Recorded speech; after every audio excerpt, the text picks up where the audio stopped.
Previously, on part 4. 2 years after baby Arya's birth, the Kang family had finally found peace. Ji-ho was 20 years old, hardened by loss but learning to live again, until a phone call shattered everything. Alexis Chen, the black American woman who'd pulled him from a burning SUV 2 years ago and vanished without a trace, was back in Seoul, hunted, desperate, screaming. The line went dead. The family mobilized immediately. Now, in the pre-dawn darkness of a Busan warehouse district, the rescue was already in motion. The warehouse stank of rust, old blood, and the kind of fear that seeped into concrete and never left. Ji-ho pressed his back against the corrugated metal wall, the Glock 19 heavy and familiar in his right hand.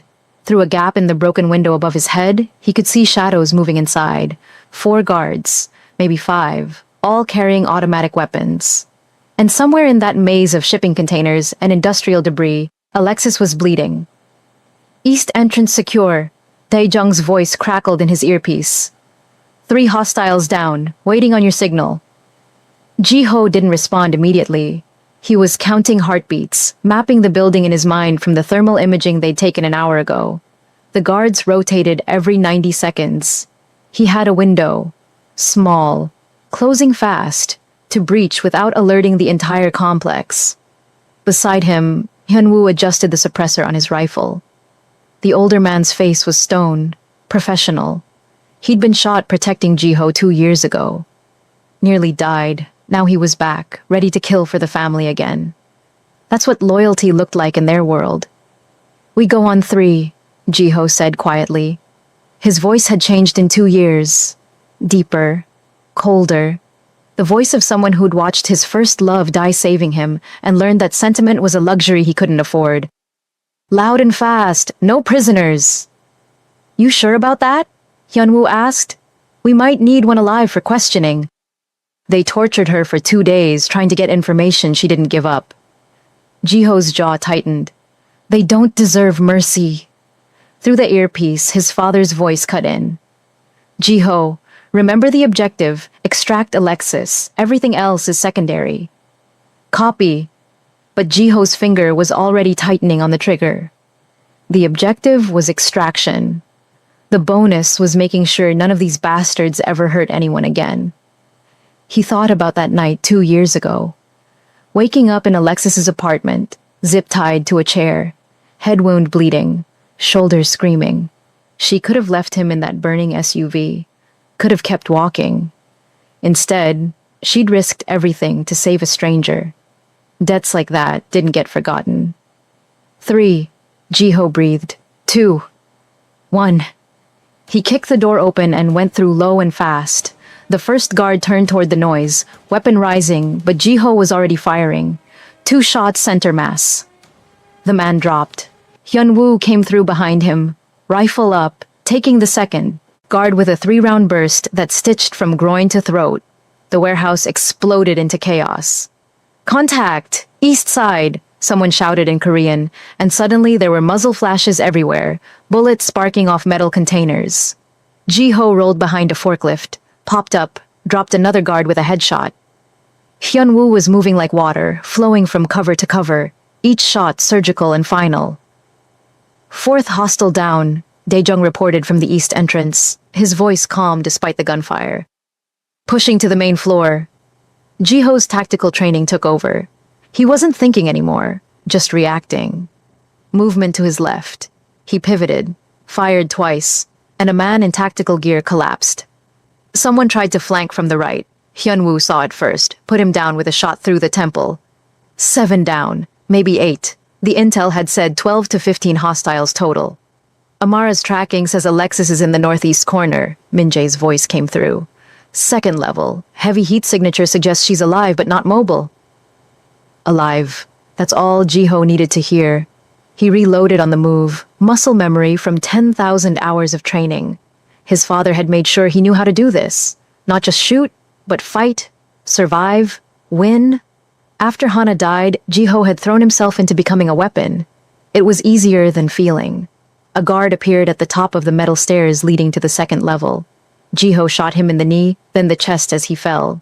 The body tumbled down the stairs and Ji-ho stepped over it without pause. 9 down, he muttered into the comm. The second level was darker, lit only by emergency lights that cast everything in sickly green. Ji-ho moved with his weapon up, checking corners, clearing angles. Behind him, Hyun-woo and Dae-jung formed a wedge, covering his flanks. He heard her before he saw her. A woman's voice, speaking English with an American accent. Weak. Pained. I already told you, I don't have it. It's encrypted, cloud storage. You'll never... Then a man's voice, cold and professional. We have time, Ms. Chen, and we have ways of making you more cooperative. Something in Ji-ho's chest twisted. He'd heard that tone before. The voice of someone who enjoyed inflicting pain. He rounded the corner and saw them. 3 men in military contractor gear. Body armor, tactical vests, professional weapons. One was holding a cattle prod. The other 2 had assault rifles slung over their shoulders. And between them, zip-tied to a metal chair with blood running down her face from a split eyebrow, was Alexis. She looked different than he remembered. Thinner. Harder. Her short natural hair was matted with blood and sweat. Her left eye was swollen shut, burns on her arms from the cattle prod. But when she lifted her head and saw him, something fierce sparked in her remaining good eye. Recognition. You, she whispered. You came. Told you I owed you, Ji-ho said. Then he shot the man with the cattle prod in the face. The other 2 went for their weapons, but Ji-ho was faster. 2 shots. 2 bodies dropping. Behind him, Hyun-woo and Dae-jung were already clearing the rest of the floor, gunfire echoing through the warehouse. Ji-ho moved to Alexis, pulling a knife from his belt and cutting through the zip ties. She nearly collapsed forward, but he caught her, supporting her weight. Can you walk? Can you carry me if I can? There was a hint of her old spirit in the question. Yeah, but walking would be faster. She managed a bloody smile. Then I can walk. 12 down, Dae-jung shouted from across the floor. 3 more running for the south exit. Let them run, Min-jae's voice commanded. Extract Alexis now. Police response time is 6 minutes. You have 4. Ji-ho pulled Alexis's arm over his shoulders, taking most of her weight. She smelled like blood, an industrial cleaner, and underneath it all, something floral. Perfume, maybe, from before they'd grabbed her. A reminder that she'd been living a normal life before this nightmare. Why'd you come back to Seoul? He asked as they moved toward the stairs. Hyun-woo was ahead, clearing the path. Dae-jung covered their rear. Didn't have anywhere else to go, Alexis said through gritted teeth. Every step was obviously agony. Thought maybe Seoul was far enough away. Guess I was wrong. Who are they? Later, get me out of here first. They made it down the stairs, across the warehouse floor, now littered with bodies, and out into the pre-dawn air. 3 black SUVs were waiting, engines running. Min-jae stood beside the lead vehicle, his expensive suit somehow still immaculate despite coordinating a military operation. When he saw Alexis's condition, his expression darkened. Get her to the safe house. Dr. Yoon is standing by. Ji-ho helped Alexis into the back seat, sliding in beside her. She sagged against the leather interior, breathing hard. Now that the adrenaline was fading, the pain was hitting her fully. Thank you, she said quietly. I didn't think anyone would come. Didn't think anyone even knew I was in trouble. You saved my life. Ji-ho's voice was flat, matter of fact. That's not something I forget. You were 18 and broken and bleeding. I just did what anyone would do. No, Ji-ho looked at her directly. You did what almost no one would do. And now we're even. Alexis studied him in the dim interior light. You're different than I remember. Harder. 2 years changes people. What happened to you? Ji-ho thought about Hana's blood on his hands, the way her eyes had looked at him in those final seconds, full of love and apology. The months after where he'd become something his father barely recognized, a weapon without a conscience, a warrior without mercy. Life happened, he said finally. Same as you, I'm guessing. The SUV pulled away from the warehouse, tires squealing. Behind them, Hyun-woo and Dae-jung's vehicles followed in tight formation. Through the rear window, Jiho could see smoke rising from the warehouse. Someone had set charges, evidence disposal. They'd done this enough times to have the protocol down. Alexis's head dropped onto his shoulder. Not romantic, just exhaustion and pain, and the desperate human need to feel safe after trauma. Jiho stiffened slightly, unused to physical contact that wasn't violent. But he didn't pull away. "I've been running for 2 years," Alexis said softly. "Country to country, city to city, always looking over my shoulder. I'm so tired of running." "Then stop." Jiho's voice held a certainty he'd learned from his father. "Stay in Seoul. Let us handle whatever's chasing you. You don't even know what you're offering." "I don't care. You're under our protection now. Anyone who wants to hurt you goes through us first." "Your father won't agree to that. This isn't some local gang dispute. These are people with reach, with resources, military contractors, government connections. If you protect me, they'll come after your family too." Jiho thought about his baby sister Arya, now 2 years old, sleeping safely in the penthouse with his stepmother Amara watching over her. He thought about everything his father had built, everything they'd survived.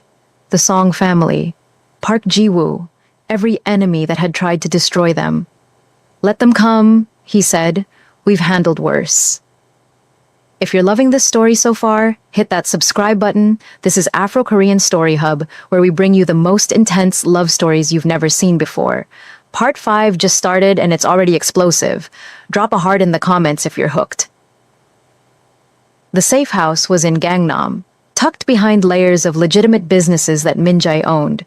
From the outside, it looked like a luxury apartment building. Inside, it was a fortress. Reinforced walls, panic rooms, enough security to protect a head of state. Dr. Yoon was waiting in the medical suite, her face a mask of professional concern. She was one of the few people outside the family who knew everything and chose to stay anyway. Loyalty bought with decades of respect and substantial compensation. "Get her on the table," Dr. Yoon ordered, pulling on latex gloves. "How long ago was she injured?" "Tortured for 2 days, according to her captors," Jiho said, helping Alexis onto the examination table. "Cattle prod burns, possible internal injuries, definitely concussion." Dr. Yoon's lips thinned. "Everyone out except Mr. Kang, I'll need assistance." Min Jae stepped forward, rolling up his sleeves.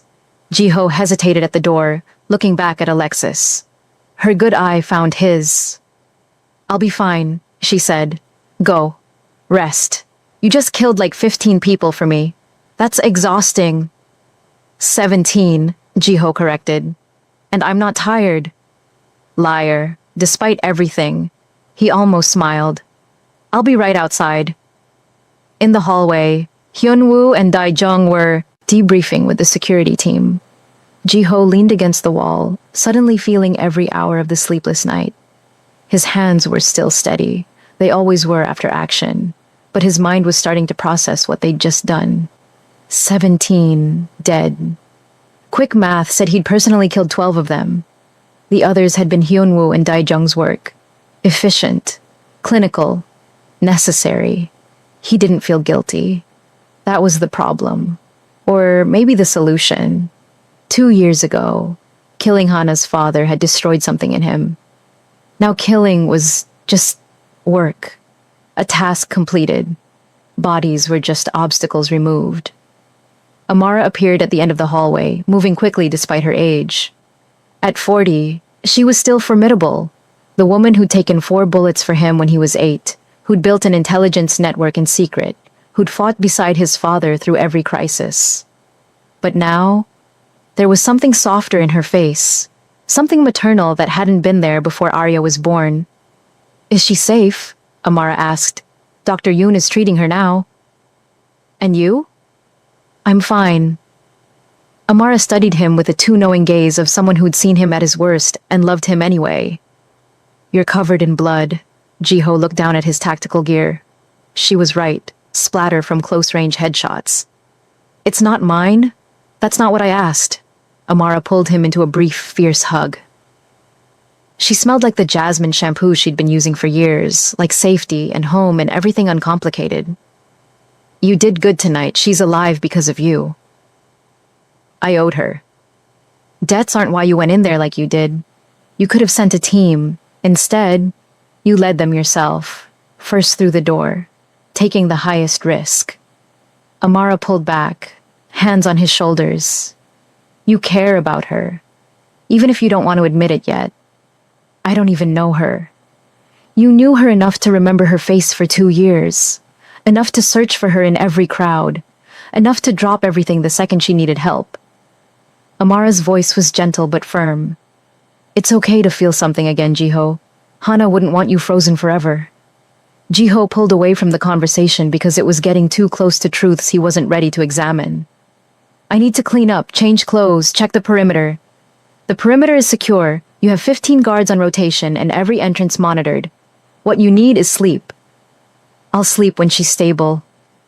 Amara sighed but didn't push. She knew him well enough to recognize when pushing would just make him dig in harder. Fine, but eat something. You're no good to anyone if you collapse. She left, and Jiho was alone with his thoughts. Dangerous territory. He pulled out his phone, scrolling through the messages. Several from his father about the operation. One from his aunt checking in. Nothing from anyone who actually knew him well enough to ask how he was doing. Which was fine. He preferred it that way. The door to the medical suite opened and Minjae emerged, sleeves still rolled up, a spot of blood on his collar. She's stable. Dr. Yoon wants to keep her sedated for the next 6 hours, while the worst of the swelling goes down. 2nd-degree burns on her arms and torso. 3 cracked ribs, concussion. She'll recover, but it'll take time. Did she say anything? About who took her? Not yet. Dr. Yoon administered a sedative before we could ask questions. Minjae studied his son. You should rest. We'll debrief when she wakes up. I'm not tired. You're exhausted. I can see it. Minjae's voice softened slightly. You did well tonight, but even warriors need to recover between battles. And something tells me this isn't over. Whoever took her will realize she's been extracted. They'll come looking. Let them. We'll be ready. Jiho. His father stepped closer, voice dropping. Why did you really go in there first? Why take point on the breach? Because I'm the best shot. Daejung is a better shot, and you know it. Minjae crossed his arms. This is about debt, yes, but it's also about something else. Something you're not saying. Jiho met his father's eyes. She pulled me out of a burning car when she had every reason to run. She didn't know me. Didn't owe me. She just saw someone in trouble and helped. That kind of person is rare in our world. Worth protecting. Agreed, but that doesn't explain why your hands were shaking when you carried her out. Were they? Jiho hadn't noticed. He looked down at his hands now, rock steady, as always. But maybe in the SUV holding her weight, feeling her breath against his neck, something had cracked in the ice he'd built around himself. I'm going to check the security feeds, Jiho said, ending the conversation by walking away. Behind him, Minjae said quietly, She looks like her, you know. Not physically, but the way she carries herself. That defiance, even when she's broken. You're drawn to the same kind of strength that killed Hana. Jiho kept walking. Alexis woke up 16 hours later screaming. Jiho was in the security room when the alert came through, motion sensors in her room, elevated heart rate on the medical monitor. He was moving before he consciously decided to, taking the stairs 2 at a time. When he burst through the door, Alexis was sitting up in bed, breathing hard, eyes wild. Dr. Yoon was trying to calm her, but Alexis had grabbed a scalpel from the medical tray and was holding it defensively. Hey, Jiho said, hands up, non-threatening. You're safe, you're in Seoul. Safe house, remember? Alexis's eyes darted to him, recognition slowly filtering through the panic. Jiho. Yeah, it's me. You're safe. Put down the scalpel. Where am I? Gangnam, my father's safe house. You've been unconscious for 16 hours. Dr. Yoon's been treating your injuries. He took a slow step closer. You're safe, I promise. Alexis looked at the scalpel in her hand like she was surprised to see it there. She set it down carefully. Sorry, I woke up and didn't know. It's fine, understandable.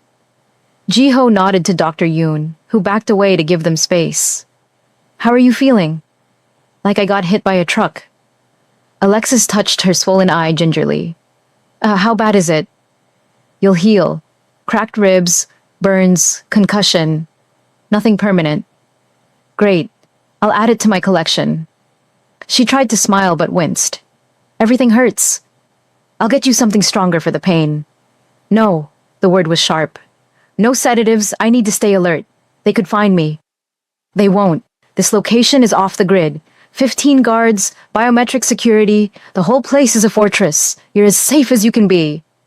Alexis sagged back against the pillows, some of the fight draining out of her. You shouldn't have come for me. You should have let them kill me. Not an option. You don't understand what you've gotten yourself into. These people, they're not like your Korean gang rivals. They're international, military.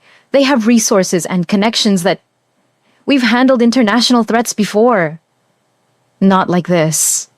Alexis's good eye fixed on him. They killed my father. He was a decorated officer, surrounded by security, living on a military base. They made it look like suicide and nobody questioned it. Nobody except me. Tell me what happened. Jiho pulled a chair close to the bed, sitting. From the beginning. Everything. Alexis was quiet for a long moment, deciding how much to trust him. Finally, she started talking.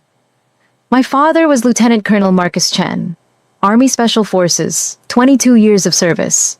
He was stationed in Afghanistan, then Syria, then a rotation back to the States at Fort Bragg. 6 months before he died, he started acting strange, paranoid. He told my mother he'd seen something he shouldn't have, documents, money transfers, a weapons deal that didn't go through official channels. Black ops? Worse, treason. High-ranking military officials were selling American weapons to enemy forces, not just small arms, major hardware, anti-aircraft missiles, encrypted communication systems.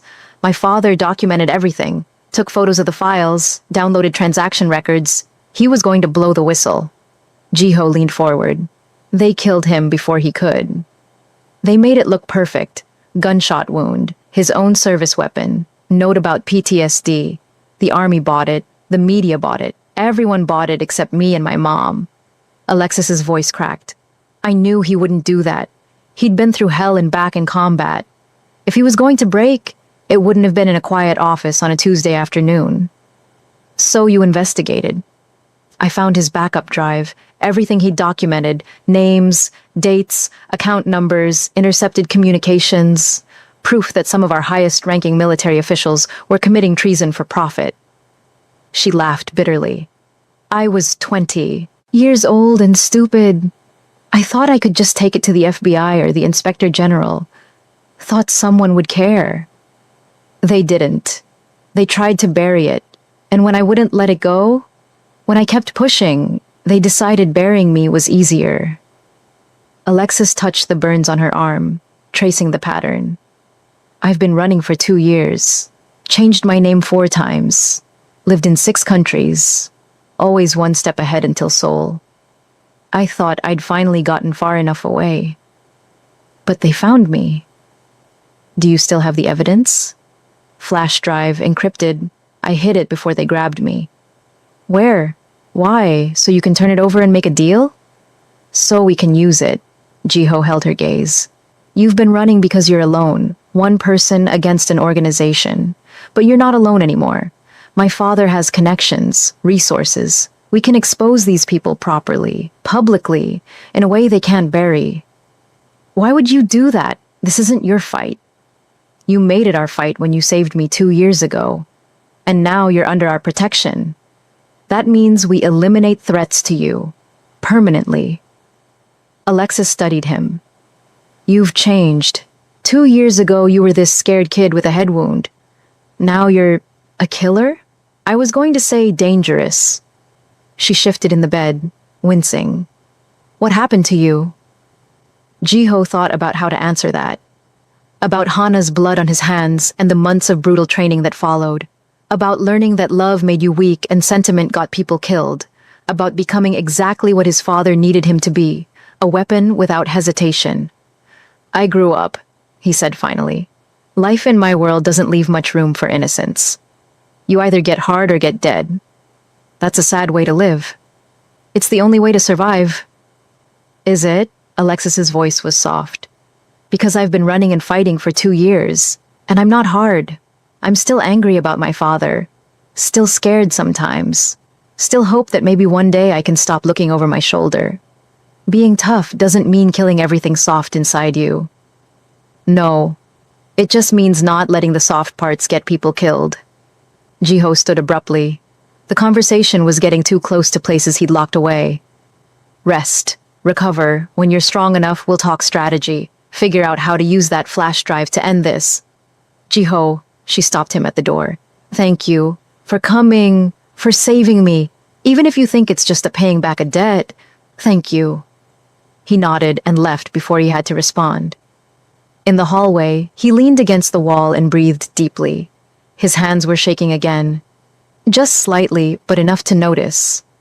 Amara had been right. He cared about Alexis. More than debt required. More than was smart.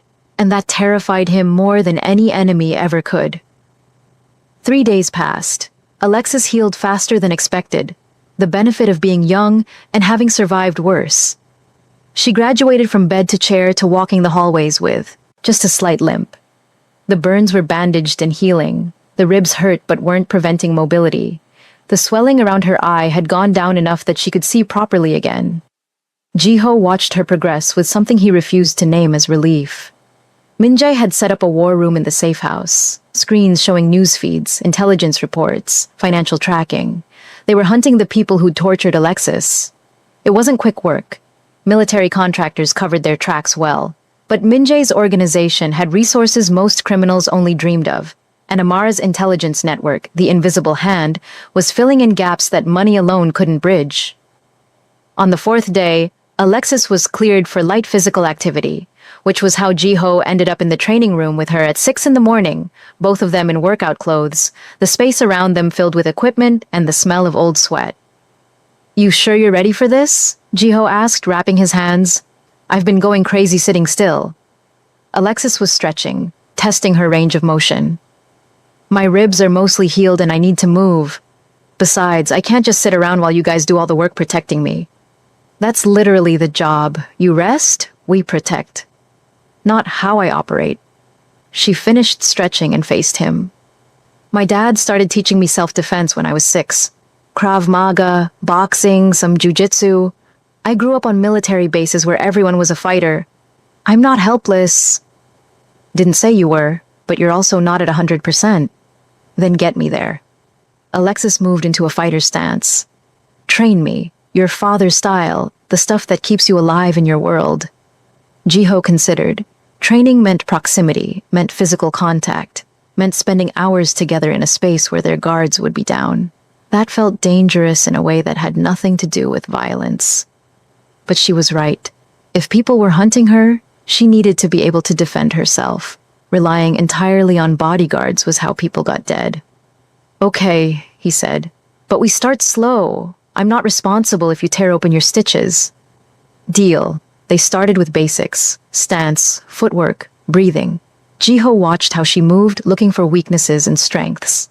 She had good instincts, probably from her father's training, but she telegraphed her strikes, pulled her punches at the last second, trained to defend, not to kill. Hit me, Jiho said, holding up his hands as targets. Alexis threw a combination. Jab, cross, hook, fast, but not committed. Again, harder. She repeated it, more power this time. You're still pulling back. You're hitting to push me away, not to hurt me. I don't want to hurt you. In a real fight, that'll get you killed. Jiho dropped his hands. The people who grabbed you, they weren't trying to scare you. They were trying to break you. You need to be ready to do the same. No hesitation, no mercy. When someone comes at you end them. Understood? Alexis's jaw tightened. I'm not a killer. You will be if you want to survive. Like you? The question landed like a punch. Jiho felt something cold settle in his chest. Yeah, like me. And that works for you? Shutting off everything except survival instinct? Never feeling anything? It keeps me breathing. But are you living? Jiho stared at her. No one talked to him like this. Not since Hana. Everyone in his life had learned to accept the cold, efficient version of him. The weapon his father had shaped. But Alexis was looking at him like she could still see something human underneath. It made him want to prove her wrong and beg her to keep looking at the same time. Again, he said, avoiding the question entirely. This time, hit me like you mean it. Alexis sighed but got back into stance. This time when she threw the combination, there was real power behind it. Jiho blocked, countered, swept her legs. She went down but rolled with it, coming back up smoothly. Better, he said, but you're still thinking too much. Stop calculating, just react. Easy for you to say.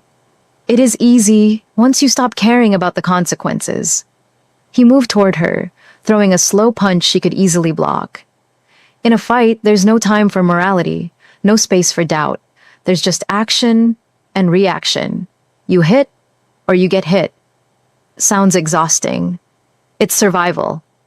They went back and forth like that for an hour. Jiho pushing her harder, Alexis adapting, learning, occasionally landing a strike that made him nod in approval. She was good. With proper training, she could be dangerous. More importantly, she was stubborn. Every time he knocked her down, she got back up. Every time he corrected her technique, she tried again. That kind of resilience couldn't be taught. You either had it or you didn't. By the end of the session, they were both sweating. Alexis was breathing hard, her ribs obviously hurting despite her attempts to hide it. Jiho called time. That's enough for today? You're favoring your left side. I'm fine.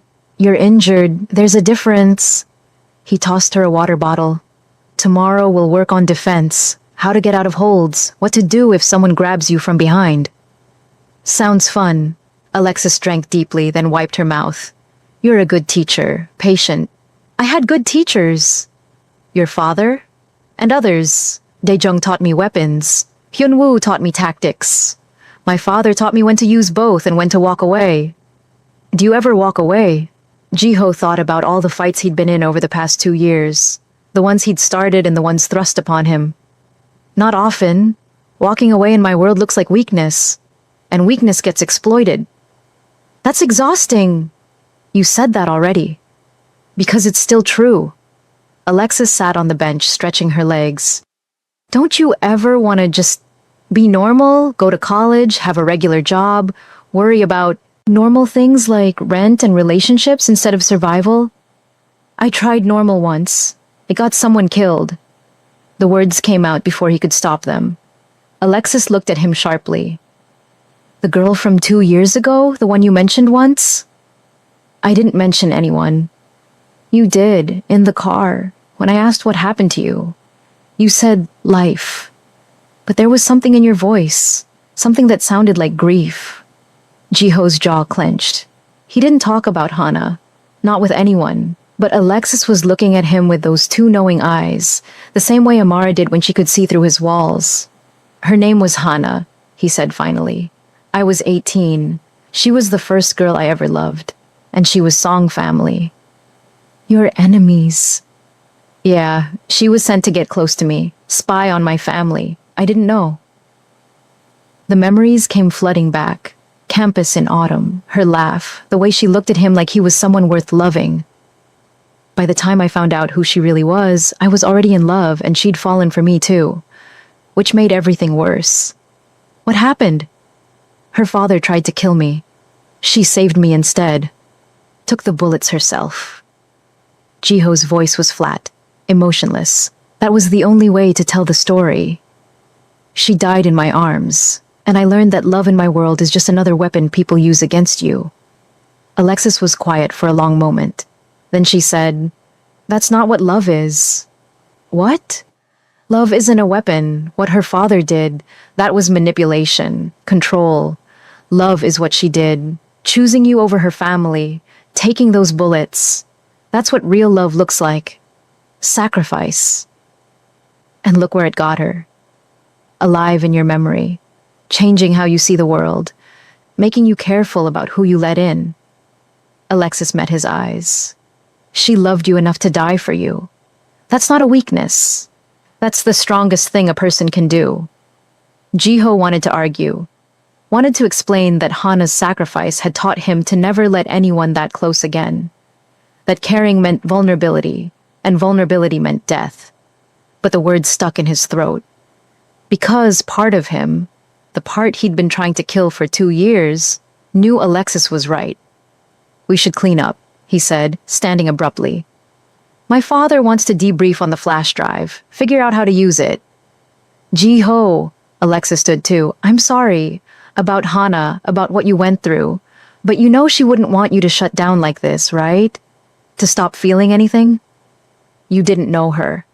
No, but I know what it's like to lose someone and think the only way to survive is to go numb. I did that for 6 months after my dad died, stopped caring about anything. And you know what? It didn't make the pain go away. It just made everything else disappear too. The good with the bad.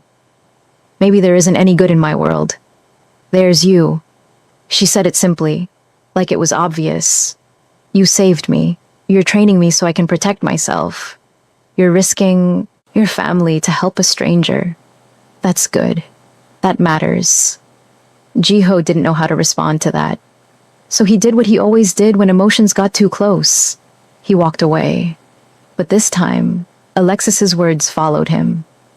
There's you. Like he was still worth something beyond killing.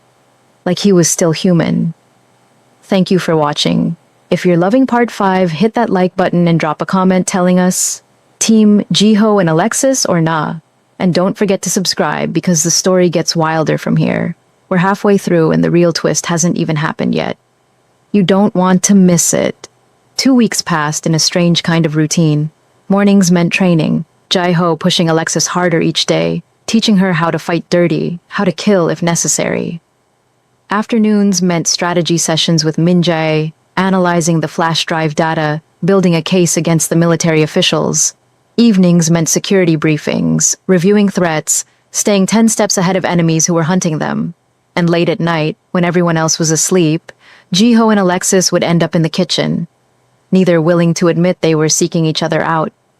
Both claiming insomnia brought them there. Those quiet hours were when they actually talked. About life before, about families and dreams, and the people they'd been before violence reshaped them. Alexis told stories about growing up on military bases, about her father teaching her to shoot when she was 12, about her mother who'd never recovered from losing her husband. Jiho talked about his childhood, about Amara saving him when he was 8, about his father trying to shelter him from the organization, while also preparing him to lead it someday. They didn't talk about Hana. They didn't talk about the attraction building between them, the way training sessions left them breathless for reasons beyond exertion, the way their hands would linger when passing equipment, the way Alexis looked at him sometimes like she could see past the walls he'd built. But it was there, growing, undeniable. On the 15th day, everything changed. Jiho was in the security room, reviewing footage from external cameras when every alarm in the building screamed to life simultaneously. Red lights flashed, security protocols activated, and on the monitors, he saw them. 6 vehicles, military grade, surrounding the building, not attacking, just waiting. Contact, Daijung's voice over the comm. Multiple hostiles. Perimeter breach attempt on the south side. They're testing our response. Minjae's voice cut in. Everyone to defensive positions. This is not a drill. Jiho, get Alexis to the panic room. Jiho was already moving. He took the stairs 3 at a time, weapon drawn, adrenaline sharpening every sense. Alexis was in her room, already dressed, already aware something was wrong. They found us, she said, not a question. Yeah, come on. There's a panic room on the lower level. How many? At least 30, maybe more. Jiho led her into the hallway, hand on her back, scanning for threats. This building is designed to withstand a siege. We'll be fine. You're a terrible liar. I'm an excellent liar, just not with you. They made it to the stairwell. Above them, Jiho could hear gunfire starting, controlled bursts, his father's men returning fire. The attack wasn't a stealth operation. This was a message. We know where you are. We can reach you. The panic room was behind a false wall in the sub-basement. Jiho pressed his palm to the biometric scanner and the wall slid open, revealing a reinforced steel chamber with enough supplies to survive a week-long siege. Get inside. What about you? I'm going back up. They need every fighter. No. Alexis grabbed his arm.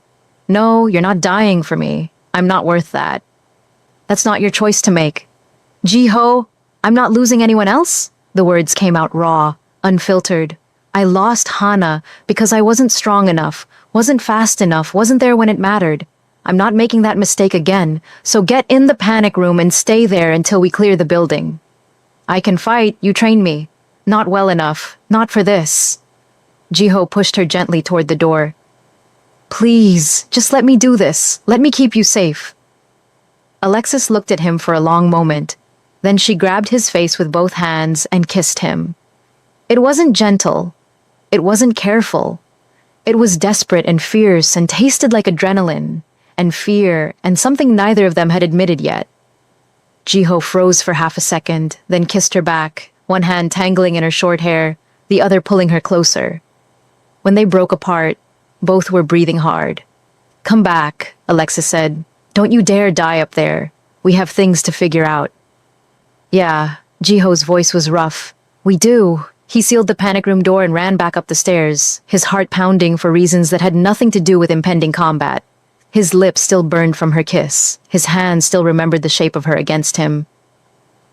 Dangerous, a voice in his head whispered. This is dangerous. But for the first time in 2 years, Jiho didn't care about safety. He cared about getting back to her. The third floor was chaos.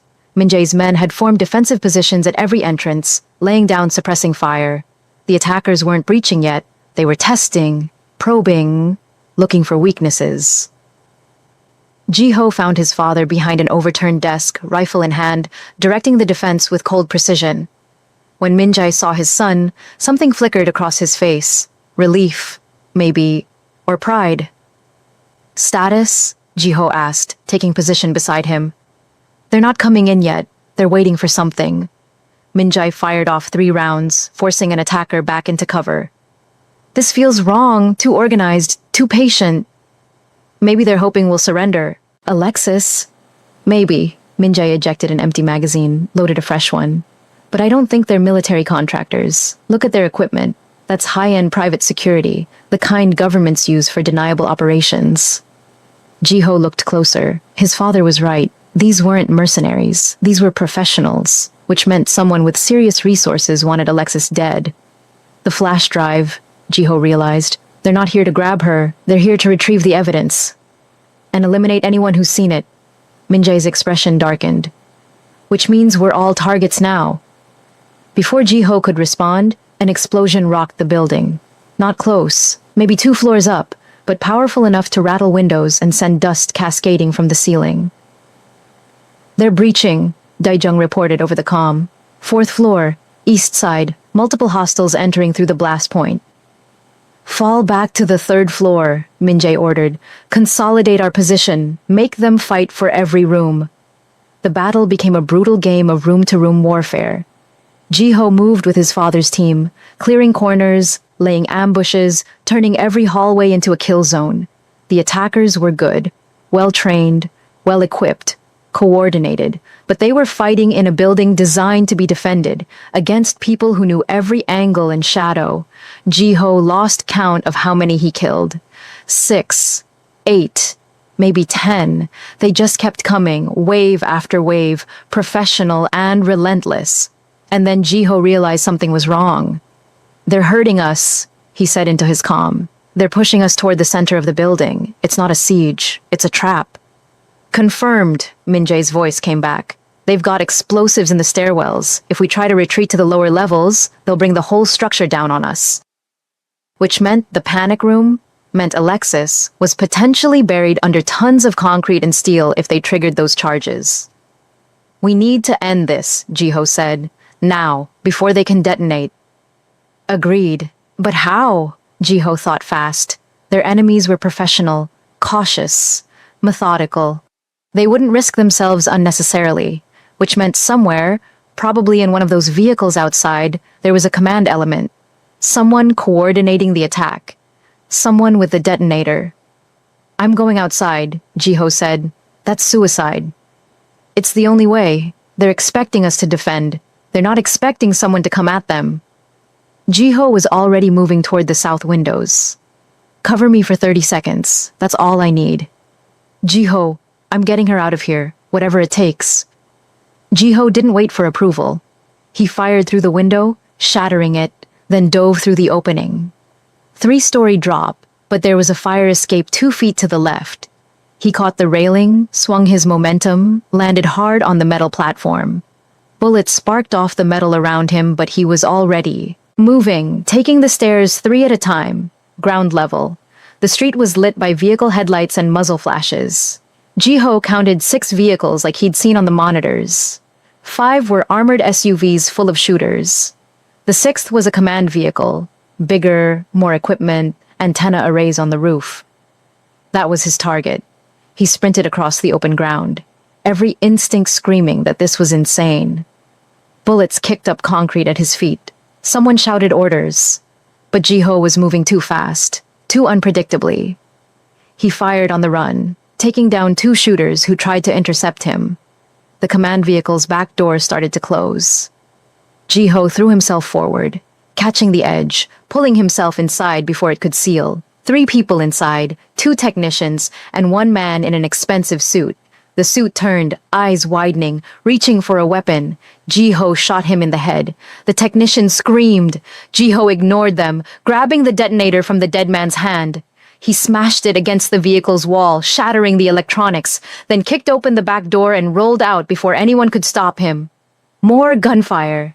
Jiho ran toward the building, firing behind him without looking, emptying his magazine to buy himself seconds. He made it to the entrance, dove through, and the world exploded. Not the building, the command vehicle. Someone had triggered its self-destruct rather than let it fall into enemy hands. The explosion lit up the night, sent shockwaves through the street, and suddenly the coordinated attack dissolved into chaos. Command vehicle destroyed, Jiho reported through his comm, breathing hard. Threat neutralized. How? Min-jae's voice was stunned.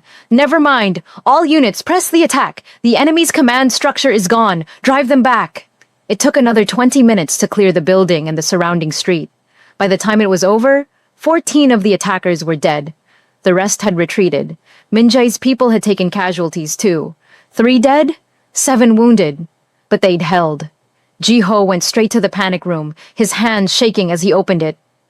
Alexis was inside, alive, unharmed, and the relief that crashed through him was almost painful. You're okay, she said, stepping out, hands immediately on him, checking for injuries. You're bleeding. It's not mine. Jiho pulled her into his arms, holding her tightly, breathing in the scent of her hair. You're safe. That's all that matters. What you did out there, I saw it on the security feeds. That was insane. Had to be done. You could have died, but I didn't. Jiho pulled back enough to look at her. I told you I'd come back. I don't break promises. Alexis kissed him again, softer this time, but no less intense. And Jiho kissed her back, letting himself feel something other than cold efficiency, letting himself want something beyond survival. When they finally broke apart, Min-jae was standing in the doorway, blood on his suit, looking exhausted and grim. We can't stay here, he said. They know this location. We need to move, all of us. Where? Jiho asked. I have a place, more secure. But Jiho, his father looked between him and Alexis. This attack wasn't random. They threw 30 operators at us. That's not a retrieval mission. That's a kill team. Whatever's on that flash drive, it's big enough that someone's willing to start a war to keep it buried. Then we go public, Alexis said. Release the evidence. Take away their motivation to kill me. It's not that simple. Military conspiracies take time to prosecute. Investigations, trials. During all that, you're still exposed, still vulnerable. Min-jae's expression was serious. You need permanent protection, which means you need to disappear. New identity, new country, complete separation from anything that could lead them back to you. No, Jiho's voice was flat. She's not running anymore. Then what's your solution? We can't fight the United States military. We expose them so thoroughly they can't risk coming after her. We don't just leak the evidence. We make it public, get media coverage, create enough scrutiny that killing her would be more suspicious than letting her live. That's risky. Everything's risky, but I'm not letting her spend the rest of her life running. Minjai studied his son for a long moment. Then he looked at Alexis. Is this what you want? To go public? There's no going back once we start. I've been running for 2 years, Alexis said. I'm tired of it. Let's end this. For my father. For everyone they've hurt. Let's end it. All right, Minjai nodded. Then we do this properly. Full media blitz, congressional contacts, UN human rights observers. We turn this into a scandal so big they can't bury it. It'll take a few months to organize. Can you handle a few more months of hiding? If it means finally being free? Yeah, I can handle it. Minjai turned to leave, then paused. Jiho, a word. Jiho followed his father into the hallway, leaving Alexis with Hyunwoo. Minjai waited until they were out of earshot before speaking. You care about her. She saved my life. That's not what I asked. Minjai's eyes were knowing. You care about her, more than debt, more than protection. I saw how you held her just now, how you looked at her. So what if I do? So be careful. The last time you cared about someone, it ended in tragedy. And this situation is more complicated than a rival family. These are people who can make you disappear legally, who have governments on their side. I know the risks. Do you? Because from where I'm standing, it looks like you're about to make the same mistake twice, falling for someone who's surrounded by danger. It's not the same. Jiho's jaw clenched. Hana was sent to trap me. Alexis is just someone who needs help. For now, but what happens in 6 months when the threat is neutralized? When she doesn't need protection anymore? She's American, Jiho. She has a whole life waiting for her back in the States. Family, friends, a future that doesn't involve Korean gang politics. I know that. Then don't get too attached, because when this is over, she's going to leave, and you're going to have to let her. Minjai's voice softened slightly. I'm not trying to be cruel. I'm trying to protect you from another heartbreak. I can protect myself. Can you? Because right now it looks like you're falling for her, and that's a luxury we can't afford, not with everything at stake. Jiho wanted to argue, wanted to say his father was wrong, but the truth was, Minjai was probably right. Alexis would leave. She didn't belong in his world, and letting himself care about her was just setting himself up for another loss. But for the first time in 2 years, Jiho didn't care about being smart. He cared about feeling something. And Alexis made him feel alive, even if it meant getting hurt again. 3 months passed. Minjai orchestrated the evidence release like a military campaign. The flash drive data went to 3 major news organizations simultaneously: the New York Times, Washington Post, and The Guardian. Congressional oversight committees received copies. UN investigators received copies. Within 48 hours, the scandal exploded across international media. High-ranking military officials arrested, defense contractors investigated, billions in illegal weapons deals exposed. It was bigger than anyone had anticipated. Corruption that reached into the highest levels of government. And through it all, Alexis stayed in Seoul, protected by Minjai's organization, hidden while the storm raged. Those 3 months were strange, dangerous in ways that had nothing to do with external threats.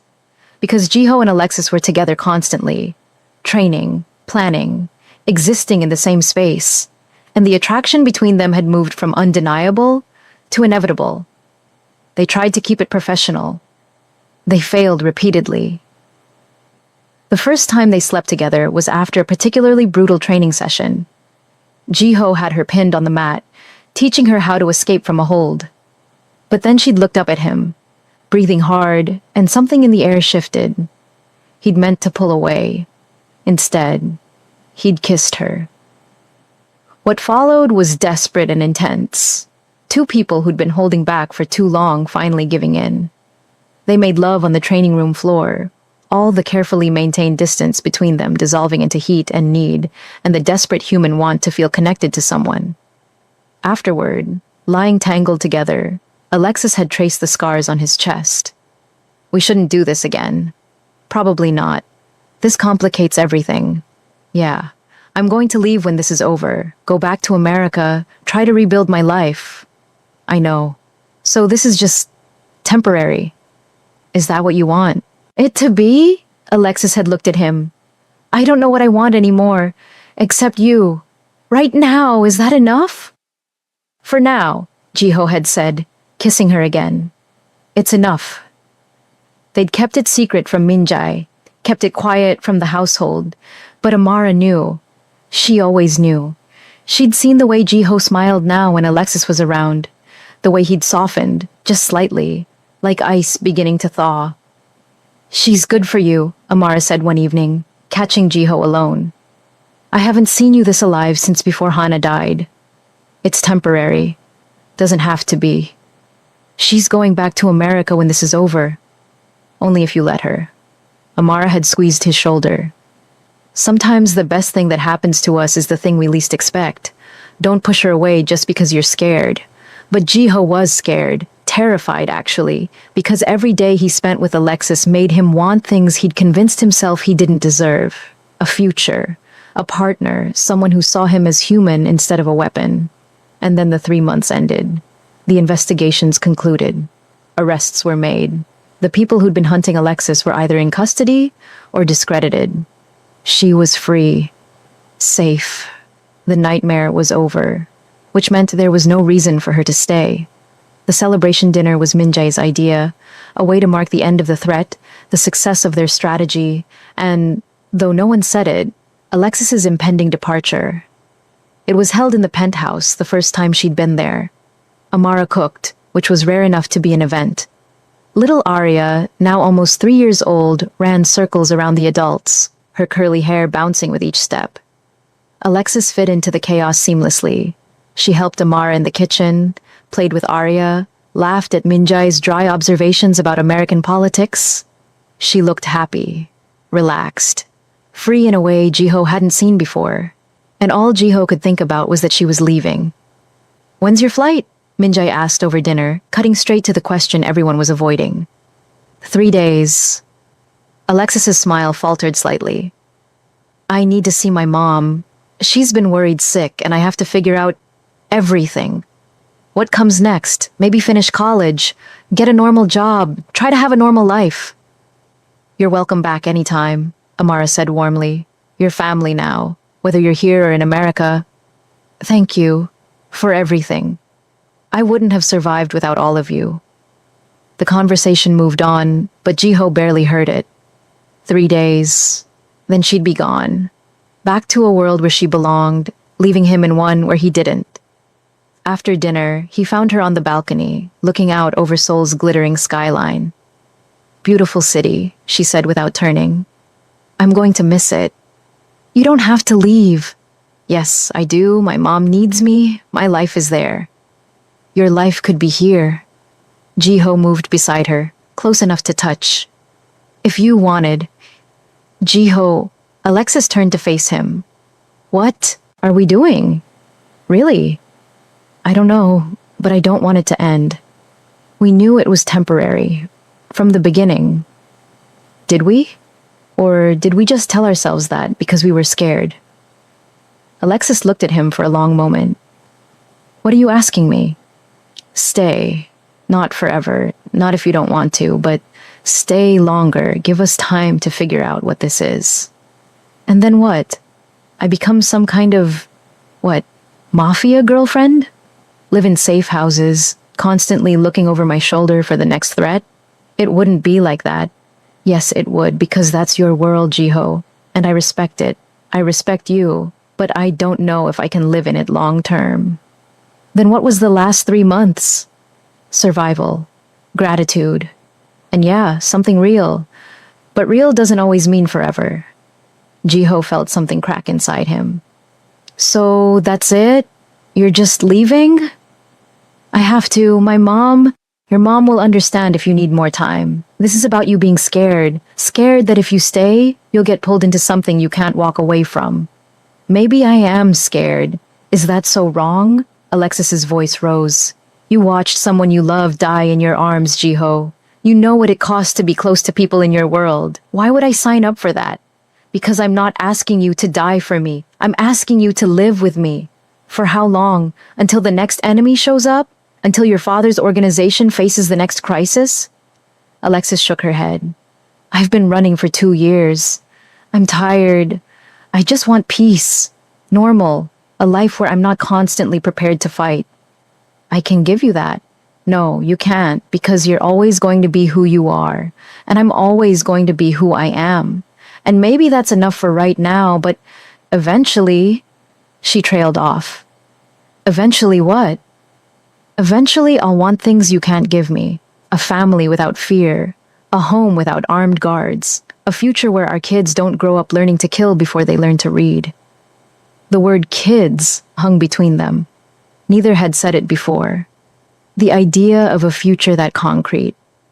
I want those things too, Jiho said quietly. But you can't have them.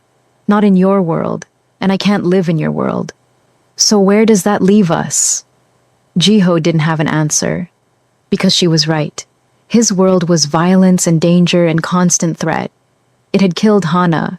It would eventually hurt Alexis too, in one way or another. 3 days, Alexis said softly. Let's just have 3 more days. No fighting, no talking about the future. Just us. Can we do that?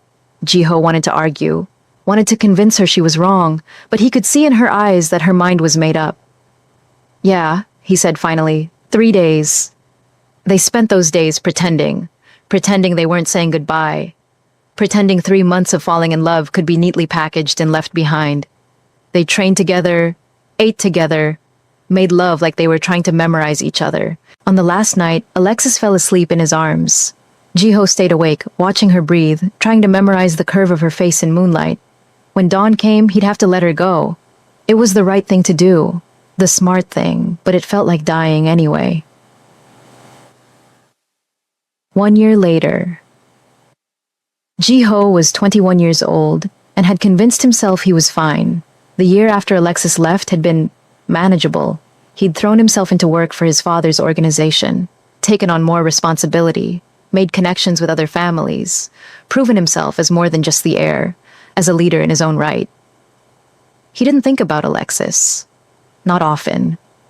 Only every day.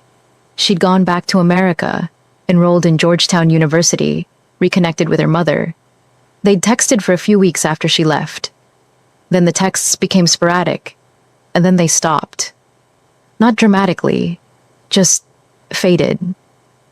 It was better that way. Cleaner. Jiho told himself that constantly. And then, 6 months after she left, he'd met someone new. Sort of. Yoon Sera was the daughter of one of Minjai's allies, Yoon Tae-jin, who controlled most of the shipping ports in Busan. The Yoon family had helped during the Song family war, provided resources and intelligence. Minjai owed them, which meant Jiho owed them. He'd met Sarah during a business dinner. She was beautiful in a cold, calculated way. 22 years old, educated in Switzerland, fluent in 5 languages. She'd made it clear from the first meeting that she was interested in him. Not subtly, directly. I think we'd be good together, she'd said over dinner. Our families aligned, both of us understanding the business, both of us compatible. Jiho had been polite but distant. He wasn't interested in arranged marriages or political alliances masquerading as romance. But Sarah was persistent. She'd show up at family gatherings, send gifts, call to check in, and Minjai had encouraged it, not because he wanted to force Jiho into anything, but because the Yoon alliance was valuable. Then, 8 months ago, Jiho had needed help. A situation had gone sideways, a rival family attempting to kidnap him for leverage. Sarah had been there, coincidentally, and had helped him escape, given him a safe house to hide in, treated his injuries. You owe me now, she'd said with a smile that didn't reach her eyes. Name your price. Just remember, when I need help someday, I'll call and you'll come. Deal? Deal. It had seemed harmless. A favor for a favor. That's how their world worked. Jiho should have known better. The engagement party was being planned when Alexis called. Jiho was in a meeting with his father when his phone rang. Unknown number. He almost ignored it, but something made him answer. Hello? Jiho? Alexis's voice. He hadn't heard it in person for a year, but he recognized it instantly. I know this is random. I probably shouldn't call, but I wanted you to hear it from me. First? Hear what? I'm coming back to Seoul for grad school. Georgetown has an exchange program with Yonsei. I'll be there for 2 years. And I know you've probably moved on and this is weird, but I wanted to tell you before I just showed up and... You're coming back? Jiho's heart was pounding. Yeah. Next month. I know it's been a year. I know things are probably different. I wanted you to know. In case you didn't want to see me. I'd understand. No, yes, Jiho stood, walking to the window, needing space. I want to see you. Of course I do. Okay, good. That's good. A pause. How have you been? Fine. Busy, you know. Yeah, me too. Another pause. Is there someone? It's complicated. Oh, okay, I shouldn't have asked. Alexis, I have to go. Class starts in 5, but I'll text you when I land. Maybe we can get coffee or something? Yeah, I'd like that. She hung up. Jiho stood there, phone in hand, everything inside him in chaos. Alexis was coming back. After a year of convincing himself he was fine, she was coming back. Minjae was watching him from across the room. That was her. Yeah. What did she want? She's moving back to Seoul. For school. His father's expression was carefully neutral. And how do you feel about that? I don't know. Jiho turned back to the window. I'm supposed to be moving on. Sarah and I are getting closer. Her father is talking about formal alliances. Marriage. You don't love Sarah. I don't need to love her. I need to secure alliances, build the organization, do what's best for the family. Is that what you want? Or what you think you should want? Jiho didn't answer. Because he didn't know anymore. For a year he'd been going through motions, playing a role, being the perfect heir, and now Alexis was coming back and everything he'd carefully constructed felt like it was made of paper. Give yourself time, Minjae said. Don't make decisions today about feelings that are a year old. But Jiho knew it was too late. The moment he'd heard Alexis's voice, he'd known the truth. He hadn't moved on. He'd just been waiting. And now, she was coming back.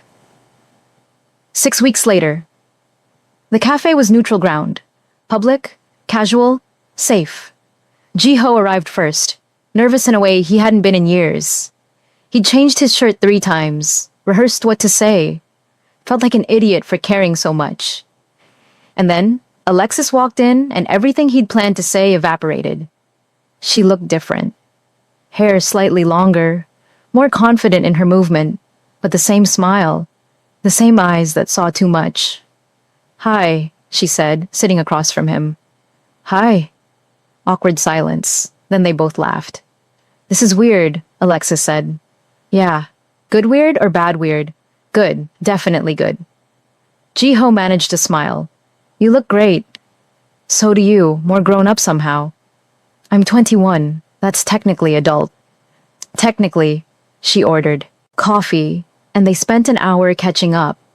Careful conversation, avoiding the big topics, talking about school, and family, and everything except the thing between them.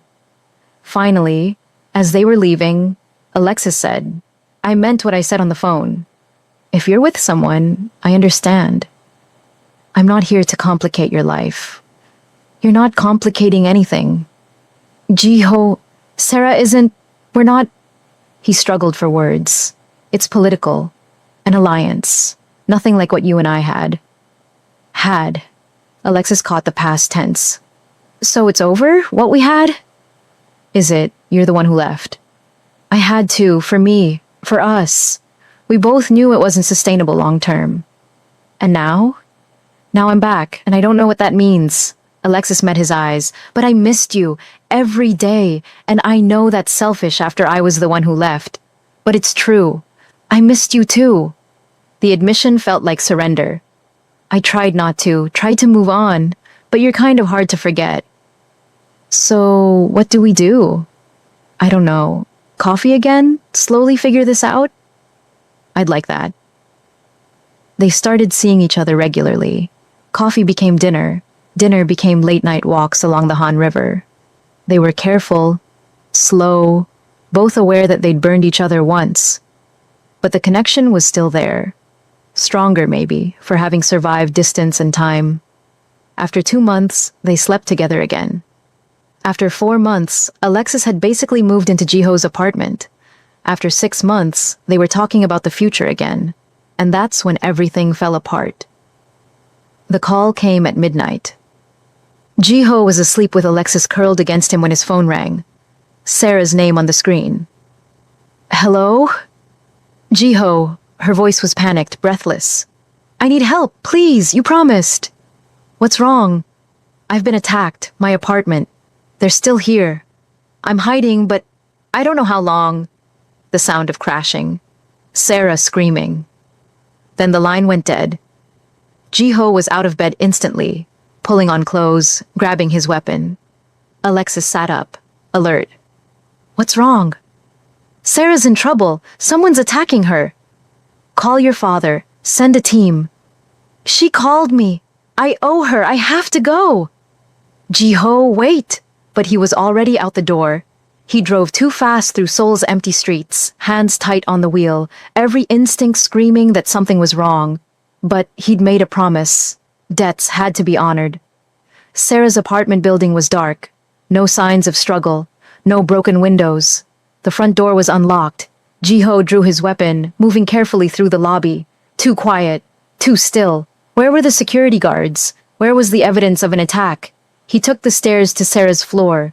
The hallway was empty. Her apartment door was ajar. Sarah! He called, weapon up. In here! Her voice came from the bedroom. Soft. Not panicked anymore. Jiho pushed the door open and immediately knew he'd made a mistake. The bedroom was undamaged. No signs of struggle. Candles were lit. Music playing softly. And Sarah was standing by the bed, wearing a silk robe, holding 2 glasses of wine. I'm so glad you came, she said, smiling. I was worried you wouldn't. There was no attack. It wasn't a question. There was no attack, she confirmed. But you came anyway, because you're honorable, because you keep your promises. That's what I love about you. Sarah, I know you're with her, that American girl, Alexis. Sarah's smile didn't waver. But she doesn't understand you like I do. Doesn't understand our world, what we could build together. I'm leaving. Jiho turned toward the door. Have one drink. You came all this way. The least I can do is thank you properly. No, thank you needed. I'm going home. Please, just one drink, then I'll never bother you again. I promise. There was something in her voice. Desperate. Fragile. Against his better judgment, Jiho turned back. One drink, then I'm leaving and we're going to talk about boundaries. Of course, Sarah handed him the glass. To friendship. To friendship. Jiho drank, watching her over the rim. The wine was expensive, smooth. It burned slightly going down. See, Sarah said. That wasn't so bad. Jiho's vision blurred. Just slightly. He blinked, tried to focus. What? The wine was drugged, nothing dangerous, just something to help you relax. Stop fighting what we both know is inevitable. Jiho stumbled, the room tilting. He tried to reach for his weapon, but his hands wouldn't cooperate. No. Shh. It's okay. I'll take care of you. Sarah was suddenly there, supporting his weight, guiding him toward the bed. You'll see. By morning, you'll understand. We're meant to be together. Jiho tried to fight, tried to stay conscious, but the drug was strong and his body betrayed him. The last thing he remembered before darkness took him was Sarah's hands on his chest, her voice saying, finally. When Jiho woke, sunlight was streaming through unfamiliar windows. His head felt like it was full of cotton. His body ached in ways that had nothing to do with training. And he was naked. Sarah was beside him, also naked, smiling at him. like they shared a beautiful secret. Good morning. Memory hit in fragments. The call, the wine, fighting unconsciousness, and then nothing. Complete blank. Horror crashed through him. What did you do? What we both wanted. Sarah stretched lazily. You were amazing. So passionate. I knew you felt the same way I did. You just needed permission to admit it. I couldn't have. Jiho was frantically trying to remember. But there was nothing. Just darkness. You drugged me. I helped you relax, and you were very enthusiastic once you did. Don't you remember? He didn't. That was the problem. Complete blackout from the moment the drug hit until waking up now. Hours missing. His body telling a story his mind couldn't recall. Get dressed, Sarah said, kissing his shoulder. I'll make breakfast. We should celebrate. Celebrate what? Us. Finally being together. Oh, and Jiho? She smiled, bright and terrible. Last night was incredible. The way you touched me. The things you said. So intense. So passionate. I'll never forget it. Jiho felt like he was going to be sick. He grabbed his clothes, dressed with shaking hands. Nothing happened between us. You drugged me. That's not how I remember it, and I have video if you'd like proof. Video. From the security camera, you can see everything. How willing you were, how much you enjoyed it. Sarah's voice was sweet, poisonous. But don't worry, I'll keep it private, just between us. Unless you try to deny what we shared. Then I might have to show people. Prove that you wanted this as much as I did. Jiho understood then. Trapped. She'd planned this perfectly. Drugged him. Recorded what happened while he was unconscious. And now had leverage. I love Alexis. You love the idea of her, but she doesn't fit your world. I do. My family, your family, we're meant to unite. And now we have, in every way that matters. Jiho left without another word. He drove home in a daze, trying to piece together what happened. But there was nothing. Just the sick certainty that Sarah had violated him in ways he couldn't remember. Alexis was waiting at his apartment. One look at his face and she knew something was wrong. What happened? Sarah called, said she was being attacked. It was a trap. The words felt like broken glass. She drugged me, and then I don't remember, but when I woke up, he didn't need to finish. Alexis understood. She raped you, not a question. A statement.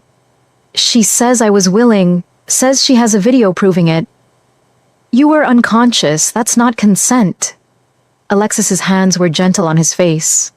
This isn't your fault. I should have known, should have seen it coming. She planned it, manipulated you, used your honor against you. Alexis pulled him into a hug. We'll figure this out. Get evidence, prove what she did. How? She has video. My family owes hers. It's my word against hers and mine is worth less. They sat together, trying to figure out what to do. And then, 3 days later, Sarah showed up at Minjai's office with her father and a doctor's report.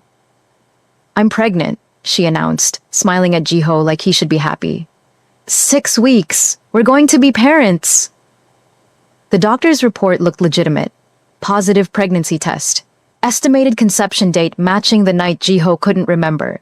And suddenly, Sarah's father was talking about marriage, about uniting families, about honor and obligation. My daughter carries your grandchild, Yoon Tae-jin said to Minjai. This is a blessing. Our families joined through blood, exactly as it should be. Minjai looked at his son. Jiho's face was carefully blank, but his father knew him well enough to see the panic underneath. We'll need time, Minjai said carefully. To verify, to plan. Verify? Sarah's father's voice went cold. You doubt my daughter's word? I doubt the timing, I doubt the circumstances, and I won't see my son trapped into marriage without understanding exactly what happened. What happened is that they spent the night together and now there are consequences, honorable consequences. Yoon's hand moved to his weapon. Your son will marry my daughter, or our alliance ends, and other families will know that the Kang family doesn't honor their obligations. That sounds like a threat. It's a promise, marry them, or face the consequences. After they left, Minjai turned to Jiho. Tell me the truth, all of it. Jiho told him everything. The drugging, the blackout, waking up naked with no memory, Sarah's claims, the video threat. You were raped. Minjai's voice was ice. And now she's using pregnancy to trap you. We need to prove she's lying. How? She has a doctor's report. Positive tests. Everything looks legitimate. Because she planned it. Bought a positive test from someone who's actually pregnant. Found a corrupt doctor to falsify records. She's been planning this for months. Maybe longer. Minjai's expression was calculating. We'll need time to investigate, to find proof. But in the meantime, I have to pretend to go along with it. Yes, we announce an engagement, buy ourselves 3 months to expose her lie. Can you do that? Jiho thought about Alexis, about the life they'd been building, about losing her again, this time to a lie he couldn't fight. I don't have a choice. The engagement announcement was made public 3 days later. Traditional ceremony, both families present, Sarah playing the role of blushing bride-to-be perfectly. And in the back of the room, Alexis watched with a broken heart. She'd told Jiho she understood, told him she'd wait, told him they'd find proof together. But watching him stand beside Sarah, seeing his face carefully blank, something inside her cracked. After the ceremony, she found him alone. I can't watch this, she said. I know it's fake. I know you're trapped. But seeing you with her, pretending to be happy, it's killing me. I know. I'm sorry. Don't apologize. This isn't your fault. Alexis's voice was shaking. But I need space to think, to figure out if I can handle watching you marry someone else, even temporarily. Alexis, I love you. You know that. But I don't know if love is enough this time. She left. And Jiho stood there, watching her go, feeling like he was losing everything that mattered. Again, 2 weeks later. The press conference was Sarah's idea, a public announcement of her pregnancy, of the upcoming wedding, of the joining of 2 powerful families. She stood in front of cameras, one hand on her still flat stomach, smiling. Jiho and I are so happy. Our baby will be born into a family of love and strength. We can't wait to start this new chapter together. Jiho stood beside her, playing his role, but inside he was screaming. In the back of the room, Alexis watched on a monitor, and Amara stood beside her, one hand on the younger woman's shoulder. He doesn't love her, Amara said quietly. I know. He's doing this to protect his family, to buy time to prove she's lying. I know that too. Then why are you still here? Why torture yourself watching this? Alexis's voice was steady despite the tears on her face. Because I made him a promise that I'd stay, that I'd fight, that I wouldn't run this time. She looked at Amara. So I'm staying, and we're going to prove that baby isn't his. And then we're going to destroy her. Amara smiled, fierce and proud. Good, because I've been tracking Sarah for 2 weeks, and I found something interesting. She's been visiting a fertility clinic, not a regular doctor, a fertility specialist. So she's not pregnant. She's planning to become pregnant, which means the positive test. Fake. The doctor's report? Forged, and we're going to prove it. How? By forcing her hand, making her take a real pregnancy test, in front of witnesses she can't pay off. Amara's eyes were cold. Minjai can demand it, as a condition of the marriage, medical verification for the family records. She'll refuse. Then she exposes herself as a liar, and if she agrees, we'll prove she's not pregnant at all. Amara squeezed Alexis's shoulder. Trust us. We're going to get him back, for both of you. On the monitor, the press conference was ending. Sarah was kissing Jiho's cheek for the cameras. He stood still, enduring it, his face a mask. But Alexis knew him well enough to see the truth underneath. He was trapped, terrified, and hating every second. How long? Alexis asked. How long until we can prove it? 2 weeks, maybe less. We're tracking down the woman she bought the positive test from, getting statements from clinic workers, building a case.